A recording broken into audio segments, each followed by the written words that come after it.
হচ্ছে সরকার হচ্ছে মৌলবাদীদের কাছে মাথা নত করে এই জঙ্গিবাদের কাছে আত্মসমর্পণ করেছে।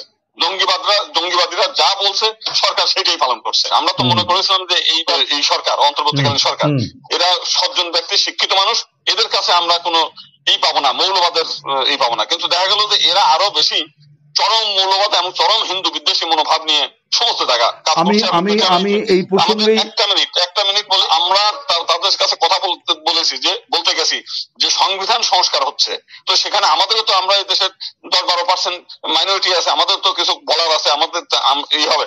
তারা আমাদেরকে মানে বারবার অনুনয় বিনয় করার পরেও তারা 10টা মিনিট সময় দেয় না আমাদেরকে যে আমরা একটু কথা বলি। মানে চরম বিদ্বেষী, সংখ্যালঘুদের কোনো ভবিষ্যৎ নাই। এদিকে ভারত হচ্ছে হিন্দুদেরকে আওয়ামী লীগের খাঁচায় বন্দি করে নিজেদের সুবিধা নেয়। আপনার গত নির্বাচনের আগে আপনি দেখলেন ট্রাম্প সাহেব একবার হঠাৎ করে ঘোষণা দিল যে আমি যদি ক্ষমতায় থাকতাম তাহলে এরকম ঘটনা ঘটতো না। উনি ওইটা বলে আমেরিকায় বসবাসরত হিন্দুদের ভোট নিলেন।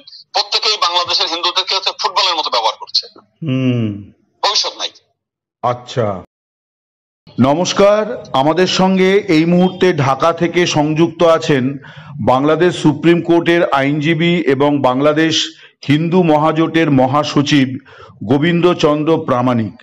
আমরা তার কাছ থেকে শুনে নেব যে ঢাকার খিলক্ষেতে যে ঘটনাবলী, অর্থাৎ দুর্গা মন্দিরকে যেভাবে বাংলাদেশ সরকারের প্রশাসন গুড়িয়ে দিয়েছে বৃহস্পতিবার সারাদিন ধরে, সেই ঘটনাটি কি এবং এই ঘটনার প্রতিবাদে গোবিন্দবাবুর নেতৃত্বাধীন সংগঠন আজকে ঢাকা প্রেস ক্লাবে, অর্থাৎ শুক্রবার ঢাকা প্রেস ক্লাবে বড় সমাবেশের আয়োজন করে, মানববন্ধন করে।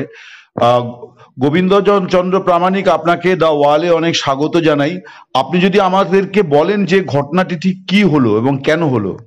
আপনাকে অনেক অনেক ধন্যবাদ। যেহেতু দি ওয়াল সারা বিশ্বে ব্যাপক পরিচিত একটা সংবাদ মাধ্যম, তো সেখানে আমাকে আমন্ত্রণ করতে আমি নিজেকে ধন্য মনে করছি। আসলে মূল যে বিষয়টা সেটা হচ্ছে খিলক্ষেত যে মন্দিরটা, এটা একটা অস্থায়ী মন্দির এবং ওইখানে প্রায় 25,000-এর উপরে হিন্দুর বসবাস, কিন্তু হিন্দুদের কোনো মন্দির নাই, ওই এলাকাতে কোনো মন্দির নাই। যে কারণে রেলওয়ের একটা পরিত্যক্ত জায়গায়, রেলওয়ের অনেক জায়গা আছে, সেই জায়গাতে পরিত্যক্ত অবস্থায় একটা অস্থায়ী মন্দির করে হিন্দুরা পূজা পার্বণ করে।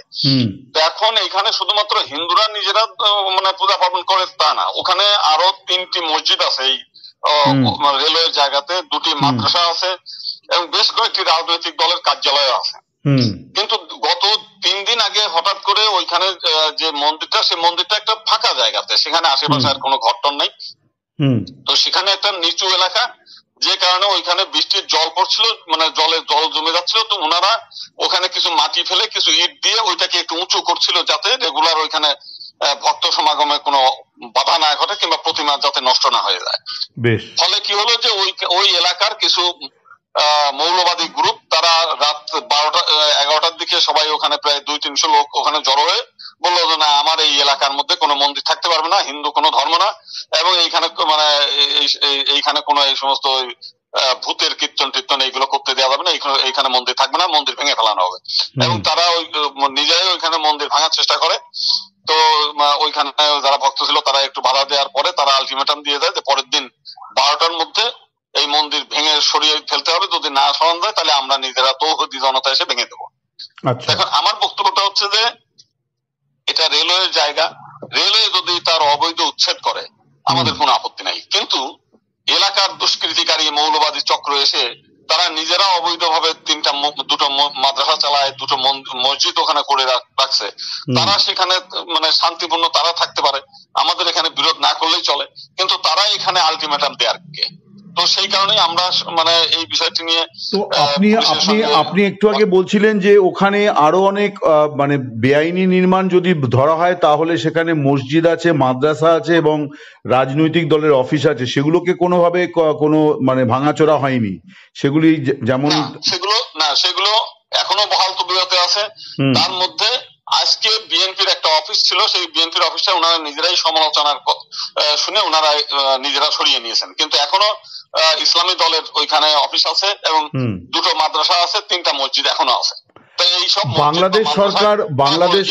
বাংলাদেশ সরকার একটা বিবৃতি দিয়ে জানিয়েছে যে এটা একেবারেই কোনো ধর্মীয় বিষয় নয়, এখানে মন্দির কর্তৃপক্ষকে বারে বারে তারা চিঠি দিয়ে বা জানিয়েছিল যে ওটা সরিয়ে নিতে, কিন্তু তারা সেই কথা না শোনায় তারপর তারা 200 মিটার মানে রেলপথের দুদিকে 200 মিটার করে জমি, রেলের জমি, সেইটা তারা পুনরুদ্ধার করার চেষ্টা করেছে। কিন্তু আপনি বলছেন যে এখানে এখানে এক পেশে নীতি নেওয়া হয়েছে, অর্থাৎ অন্য ধর্মের ইয়েতে মানে স্থাপনাতে কোনো হাত দেওয়া হয়নি, শুধু ওই হিন্দুদের যে একমাত্র উপাসনালয় দুর্গা মন্দির সেইটা ভেঙে ফেলা হলো। তো আপনারা আজকে দেখছিলাম আপনাদের বক্তব্যে আপনারা ধর্মনিরপেক্ষতার প্রসঙ্গটিও এনেছেন। আমরা বাংলাদেশে 5ই আগস্টের পরে মন্দির ভাঙাটা দেখেছি যে চুরি, ছিনতাই, রাহাজানির মতন একটা দৈনন্দিন অপরাধের জায়গায় পৌঁছে গিয়েছিল, কিন্তু এই প্রথম দেখা গেল যে রাষ্ট্র তার রাষ্ট্রযন্ত্র দিয়ে মন্দির ভেঙে দিল। আপনি যদি এই বিষয়টি একটুখানি ব্যাখ্যা করেন। দেখেন, আমাদের সরকার যেটা বলেছে সেটা ডাহা মিথ্যা কথা। ওইখানে এই জায়গাটার মানে রেলওয়ের কোনো প্রয়োজনই নেই, একেবারেই পরিত্যক্ত জায়গা অবস্থায় পড়ে আছে। তো এখন রেলওয়ে কিন্তু কখনোই বলে নাই, তাহলে তো প্রথমেই বলতো যে এখানে কোনো মন্দির স্থাপনা করার দরকার নেই। তার কারণ এখানে রেলওয়ের নজরেই ছিল না। মূলত হচ্ছে সরকার হচ্ছে মৌলবাদীদের কাছে মাথা নত করে এই জঙ্গিবাদের কাছে আত্মসমর্পণ করেছে। জঙ্গিবাদীরা যা বলছে সরকার সেটাই পালন করছে। এই যে আপনি দেখেন যে উত্তরবঙ্গে লালমনিরহাটের যে ঘটনাটি খুব দুঃখজনক, যে ধর্ম অবমাননার নামে বাবা এবং ছেলেকে, ঠিক ঠিক সেখানে ওই বাবার ওখানে একজন চুল কেটে 10 টাকা কম দিয়েছে, উনি 10 টাকা কম নেবে না। তো এইটা নিয়ে বাদানুবাদের এক সময় বলছে ঠিক আছে তোমার ব্যবস্থা হচ্ছে, এই বলে উনি কিন্তু ওইখানে সরিয়ে দিয়েছে। সে নবীর বিরুদ্ধে কটূক্তি করেছে। পরের দিন সে শত শত হাজার লোক এসে তারে মারধর করে, তার ছেলে ঠেকাতে আসছে, তাকেও মারধর করছে। তাহলে পুলিশের উচিত ছিল যে যারা এই মব সৃষ্টি করছে তাদেরকে গ্রেফতার করা, তাদের বিরুদ্ধে আইনগত ব্যবস্থা নেওয়া, যারা মারধর করলো। তা না করে উল্টো এই দুইটা বাবা পিতাকে তারা জেলে ঢোকালো এবং তাদের মায়েরও খালো, জেলও খালো। এখানেও তাই, এখানে যারা এই মন্দির উচ্ছেদের জন্য আলটিমেটাম দিচ্ছে তাদেরকে হুঁশিয়ারি না দিয়ে এরা কি করছে, মন্দিরটাকে গুড়িয়ে দিচ্ছে। এবং ওইখানে যদি আজকে ওই মসজিদ সরাতো, ওখানে মাদ্রাসা যদি সরিয়ে ফেলতো, ওখানে রাজনৈতিক দলের অফিস যদি সরিয়ে ফেলতো, আমাদের কোনো আপত্তি ছিল না।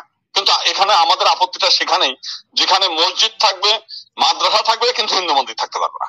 একটা জিনিস সরকারের। হ্যাঁ, এবং শুধু তাই না, আমি আরেকটা বাক্য যুক্ত করি। আজকে রেলমন্ত্রী, রেল উপদেষ্টা, তিনি একটা বিবৃতি দিয়েছেন। তিনি মানে একজন শিক্ষিত মানুষ কত বড় মিথ্যাচার করতে পারেন, কত বড় মিথ্যাবাদী। উনি বলছেন যে হিন্দুরা তাদের প্রতিমা সরিয়ে নিয়ে বালু নদীতে বিসর্জন দিয়েছে। আসলে আপনি ভিডিও আছে প্রত্যেকটি, এখন তো আর আগের দিনের মতো না, এখানে আর শাক দিয়ে মাছ থাকার কোনো সুযোগ নেই। ভিডিও আছে যে বুলডোজার দিয়ে ওই প্রতিমা, বুলডোজার দিয়ে তারা ভেঙে দলা মোচড়া করে সেইখানে যারা চরম ভাবে প্রতিমাকে অপদস্থ করে ওই শ্রমিকরা সেটা ট্রাকে তুলে হাত পা ভেঙে ট্রাকে তুলে নিয়ে তারা সেই নর্দমায় ফেলে দিয়ে এসছে। এই যে একজন উপদেষ্টা, একজন শিক্ষিত মানুষ, আমরা তো মনে করেছিলাম যে এইবার যারা যে এই সরকার, অন্তর্বর্তীকালীন সরকার, এরা সজ্জন ব্যক্তি, শিক্ষিত মানুষ, এদের কাছে আমরা কোনো পাবো না, মৌলবাদের পাবো না। কিন্তু দেখা গেল যে এরা আরো বেশি চরম মৌলবাদ এবং চরম হিন্দু বিদ্বেষী মনোভাব নিয়ে সমস্ত জায়গা কাজ করছে। আমি এই প্রসঙ্গে একটা মিনিট বলি। আজকে এই সরকার 10টা সংস্কার কমিটি করেছে, একজন হিন্দুকে নিয়োগ দেয়নি। তারা উপদেষ্টা পরিষদ করেছে প্রায় 24-25 জন উপদেষ্টা, সেখানে একজন হিন্দু প্রতিনিধি নাই। অথচ মানে সেখানে এতগুলো মুসলিম, তারপরে একজন মৌলানা নিয়োগ করে দিয়েছে ধর্ম উপদেষ্টা হিসেবে। তারা, আমরা তাদের কাছে কথা বলতে গেছি যে সংবিধান সংস্কার হচ্ছে, তো সেখানে আমাদেরও তো, আমরা এই দেশের 10-12% মাইনরিটি আছে, আমাদের তো কিছু বলার আছে, আমাদের এই হবে। তারা আমাদেরকে মানে বারবার অনুনয় বিনয় করার পরেও তারা 10টা মিনিট সময় দেয় না আমাদেরকে যে আমরা একটু কথা বলি। মানে চরম বিদ্বেষী মানে সমস্ত। আমি এইখানেই আপনাকে একটু স্মরণ করাই, আপনার নিশ্চয়ই মনে আছে যে এই গণ অভ্যুত্থানের কয়েকদিন পরে আপনি ওয়ালকে যে সাক্ষাৎকার দিয়েছিলেন, সেখানে আপনি ভিন্ন কথা বলেছিলেন যে হিন্দুদের নির্যাতনের যে ঘটনাগুলি সেগুলি অতিরঞ্জিত এবং সেটি ভারত সরকারের দ্বারা প্রভাবিত এবং ভারতীয় মিডিয়ার অতিরঞ্জন, এই ধরনের কথা বলেছিলেন। আপনার তাহলে এই 10-10.5 মাস পর অন্তর্বর্তী সরকার সম্পর্কে আপনার ধারণা, মানে আপনার ধারণা ভ্রান্ত প্রমাণিত হলো তাহলে? না, ওই সময় যে ঘটনাটা ঘটেছিল, ওই সময় মানে যে 5 তারিখের পরপরই বিভিন্ন বিভিন্ন রাজনৈতিক দলের নেতারা বিভিন্ন মন্দির টন্দির পাহারা দিয়েছে, এটা সত্য। এবং সেই সময় হিন্দু পাড়া মহল্লাতেও বিভিন্ন রাজনৈতিক দলের নেতা কর্মীরা পাহারা দিয়েছে।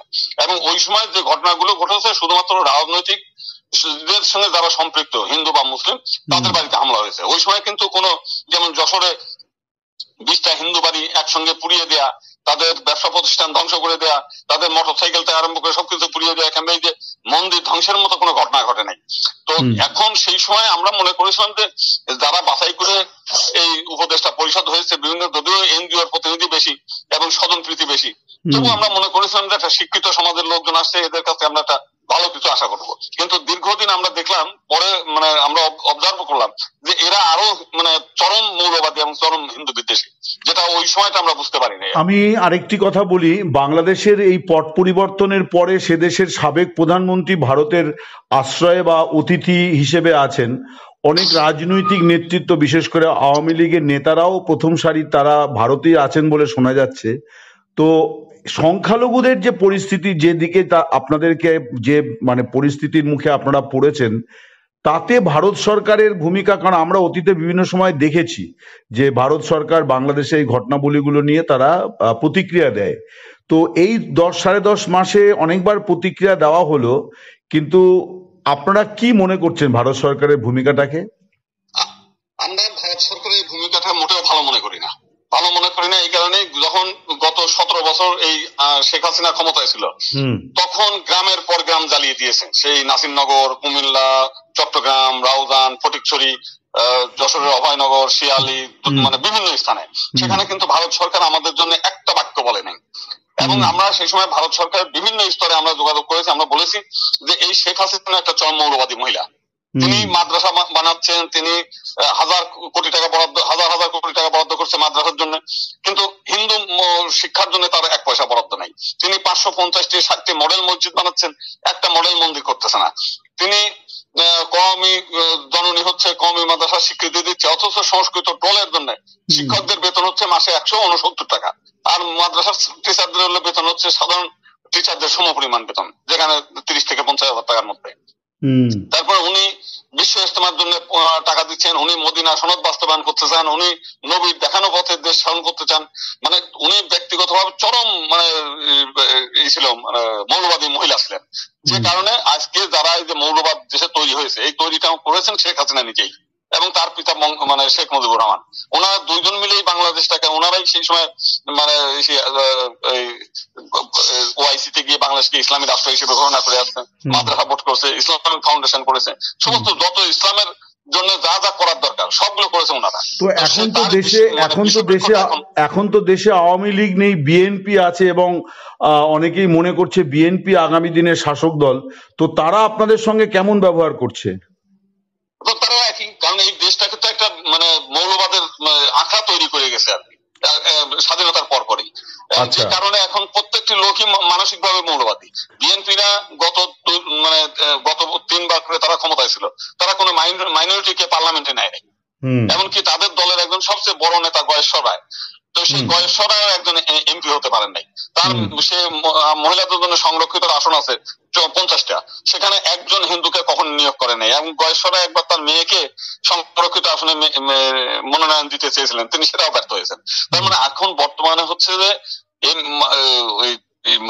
যদি বলেন যে প্রতিনিধিত্বের ব্যাপার, সেই ক্ষেত্রে কেউ প্রতিনিধিত্ব ছাড়তে চায় না। তাহলে বাংলাদেশের সংখ্যালঘুদের ভবিষ্যৎ কি? সংখ্যালঘুদের কোনো ভবিষ্যৎ নাই। এদিকে ভারত হচ্ছে হিন্দুদেরকে আওয়ামী লীগের খাঁচায় বন্দী করে নিজেদের সুবিধা নেয়। আপনার গত নির্বাচনের আগে আপনি দেখলেন ট্রাম্প সাহেব একবার হঠাৎ করে ঘোষণা দিল যে আমি যদি ক্ষমতায় থাকতাম তাহলে এরকম ঘটনা ঘটতো না। উনি ওইটা বলে আমেরিকায় বসবাসরত হিন্দুদের ভোট নিলেন। প্রত্যেকেই বাংলাদেশের হিন্দুদেরকে হচ্ছে ফুটবলের মতো ব্যবহার করছে। ভবিষ্যৎ নাই। আচ্ছা, তো তার মানে ভারতও ব্যবহার করছে, আমেরিকাও ব্যবহার করছে, আওয়ামী লীগ ব্যবহার করছে, বিএনপিরা এই যে আজকে হিন্দুরা এখন আওয়ামী লীগ নাই, এই হিন্দু কল্যাণ ট্রাস্ট আছে, সেই ট্রাস্টি নিয়োগ করতে গেলে আগে বিএনপি হতে হবে, তারপরে ট্রাস্টি নিয়োগ পাবেন, নইলে পাবেন না। ওই পূজা উদযাপন মানে একটা কমিটি ফ্রন্ট বানিয়েছে তারা, যে বিভিন্ন মন্দিরে কিছু কিছু সামান্য বরাদ্দ আছে, এই বরাদ্দটা পাবেন যদি আপনি বিএনপি হন। তার মানে আপনাকে যেন তেন ভাবে হোক আপনাকে ওই বিএনপির খাঁচায়, আওয়ামী লীগের খাঁচায় বন্দি করে রেখে ওরা ওদের মতো ব্যবহার করে, হিন্দুরা যাতে স্বাধীনভাবে না থাকতে পারে এই ব্যবস্থাটা সবাই করে। তো তার মানে তো মানে হিন্দুরা ক্রমশ মানে একেবারে খাদের কিনারে গিয়ে পড়ছে, আপনি যা বলছেন আর কি। হ্যাঁ হ্যাঁ হ্যাঁ, ঠিক খাদের কিনারে, ধ্বংসের আচ্ছা দ্বার প্রান্তে। আচ্ছা। তো এই মানে এখান থেকে কি মানে গোটা ঘটনা কোন দিকে মোড় নিতে পারে বলে আপনার মনে হয়? যে 47 সালে ভারত ভাগ, এই ভাগ তো প্রথমেই উচিত ছিল না। যদি ভাগ হয়েই থাকে তখন যে দ্বিজাতি তত্ত্বের ভিত্তিতে জনবিনিময় করা উচিত ছিল। সেখানে নেহেরু এবং লিয়াকত মিলে চালাকি করে হিন্দুদেরকে এই দুর্বিষহ অবস্থার মধ্যে রাখছে। পাকিস্তান এবং বাংলাদেশের হিন্দুরা একই দুরবস্থার মধ্যে। আবার যখন রাখলো, আমরা বললাম যে একটা দ্বৈত নাগরিকত্ব করেন, যে যখন ইচ্ছা ভারতে আসবে, যখন ইচ্ছা চলে যাবে, সেটাও করে নাই। তারপরে ভিসা মুক্ত আমরা চেয়েছি, সেটাও করে নাই, বরং ভিসা বন্ধ করে রাখছে। আমরা যেটা চাই যে সর্বশেষ বলছেন যে ঠিক আছে, আপনি শেখ হাসিনাকে ক্ষমতায় রাখেন, আমাদের সেপারেট ইলেকটোরেট সিস্টেম করে দেন, যে হিন্দুদের প্রতিনিধি হিন্দুরা নির্বাচিত করবে, হিন্দুরা স্বাধীনভাবে পার্লামেন্টে গেলে দুটো হিন্দুদের কথা বলতে পারবে, পাকিস্তানে হিন্দু এমপিরা যেভাবে বলতে পারে। কিন্তু তারা সেটাও রাজি না। তো ভারত সরকার গত 15 বছরে ভারত সরকার তো নির্যাতিত সংখ্যালঘুদের নাগরিকত্ব দেওয়ার জন্য একটা আইন করলো 2019 সালে, যেটাকে সংশোধিত নাগরিকত্ব আইন। নাগরিকত্ব দিলে তো আমাদের জন্য আরো ক্ষতিকর। আমরা একদিকে বলছি জননী জন্মভূমিষ্ঠ স্বর্গদেবী করিয়াছি, তাহলে আমার ভূমির থেকে আপনি উচ্ছেদ করার জন্য আরো ওখানে ডাকতেছেন যে সব চলে আসেন। তাহলে বাংলাদেশ থেকে সব হিন্দুগুলো যদি চলে যায়, তো ভারতের পেটের মধ্যেই তো একটা জঙ্গি রাষ্ট্র তৈরি হবে। আমার ভারতের উচিত ছিল যে ইসরায়েলিদের মতো, যে ইসরায়েলিরা সারা পৃথিবীতে অনেক উন্নত কান্ট্রিতে থাকার পরেও তারা আবার স্বভূমিতে সুযোগ সুবিধা করে দিয়ে তাদেরকে ইসরায়েলি ফেরত আনছে। আমাদের উচিত ছিল বাংলাদেশ থেকে যারা গিয়েছে ভারতে, প্রত্যেকে সেই 47 সালের পরে যারা গিয়েছে তাদেরকে আবার এই ভারত মানে বাংলা ভূমিতে ফেরত এনে তাদেরকে হাসিনাকে বলে, হাসিনা তো তাদের নিজস্ব সরকার, তাদেরকে বলে কেন পুনর্বাসন করে নাই। এবং শেখ হাসিনা তো একটা কাজ করে গেছে, এনিমি প্রপার্টির নামে অর্পিত সম্পত্তির তালিকা করেছে, বই করেছে, যেখানে সমস্ত যেসব হিন্দুরা জমি ফেলে গেছে তাদের একটা তালিকা আছে।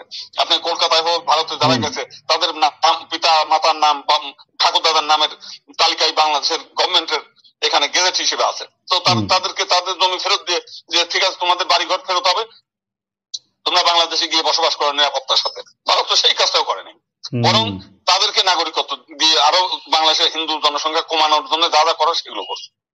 আমরা তো চাই যে বাংলাদেশের হিন্দু যাতে না কমে। ঠিক আছে। আপনাকে তারা ওখানে ভোটের রাজনীতি করে আমাদের সর্বনাশ করতেছে। বেশ, অনেক ধন্যবাদ আপনাকে দ্য ওয়ালের সঙ্গে কথা বলার জন্য। আপনারা মানে ভালো থাকুন, এটা আমরা চাই। অনেক শুভকামনা রইল। নমস্কার।